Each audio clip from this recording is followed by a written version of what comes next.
Hi అండి. ఈరోజు వీడియోలో ఇన్‌స్టంట్ బ్రేక్‌ఫాస్ట్ రెసిపీ చూపిస్తాను. దోస, ఇడ్లీ పిండి లేకపోతే అసలు టిఫిన్‌కి ఏం చేయాలో మనకేం తోచదు కదా! అలాంటి టైంలో చాలా తక్కువ టైంలో ప్రిపేర్ చేసుకోవచ్చండి. పైన క్రిస్పీగా లోపల చూసారు కదా! ఇలా హోల్స్‌లాగా ఫార్మ్ అయ్యి గుల్లగా చాలా టేస్టీగా ఉంటుంది. ఇంకా ఏమాత్రం లేట్ చేయకుండా ఈ రెసిపీ విధానం చూసేయండి. ఈ రెసిపీ కోసం ముందుగా మిక్సింగ్ బౌల్‌లోకి 1 కప్పు వరకు శనగపిండి తీసుకొని హాఫ్ కప్పు వరకు బొంబాయి రవ్వ తీసుకోండి. దీన్నే సూజీ రవ్వ అని కూడా అంటారు. తర్వాత రుచికి సరిపడా సాల్టు, సన్నగా తరిగిన కొత్తిమీర, సన్నగా తరిగిన ఒక హాఫ్ వరకు క్యారెట్, 2 పచ్చిమిర్చిని ఇలా సన్నగా కట్ చేసుకొని వేసుకోండి. అలాగే ఒక టమోటాని ఇలా సన్నగా కట్ చేసుకొని వేసుకొని, ఫస్టు ఒక హాఫ్ కప్పు వరకు వాటర్ వేసుకొని, ఇవన్నీ బాగా కలిసేలాగా కలిపేసుకోండి. ఎక్కడ ఉండలు లేకుండా.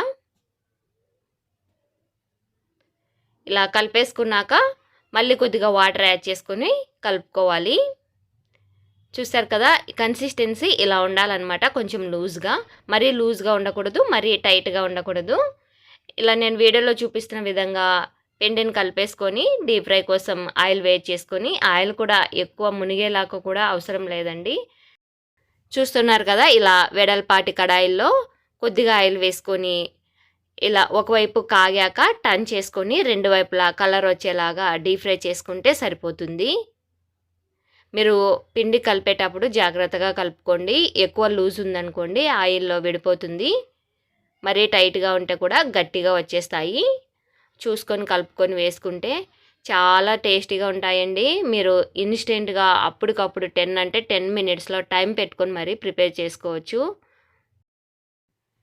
పైన క్రిస్పీగా ఉంటాయి. లోపల గుల్లగా భలే టేస్టీగా ఉంటాయి. మీరు ట్రై చేస్తే మాత్రం ఎలా వచ్చాయో మీ ఫీడ్‌బ్యాక్‌ని నాకు కామెంట్‌లో చెప్పడం మర్చిపోకండి. చూసారు కదా! ఇలా హోల్స్‌లాగా ఫార్మ్ అయ్యి, ఇలా బాగా చక్కగా డీప్ ఫ్రై అయిపోయాయి. ఇప్పుడు వీటిని తీసేసుకొని, మనకు ఓపిక ఉంటే టమోటా చట్నీతో సర్వ్ చేసుకుంటే చాలా బావుంటాయి. లేదంటే మనం పచ్చిమిర్చి ఏసాం కాబట్టి స్పైసీగా అలాగే తినేసేయొచ్చు.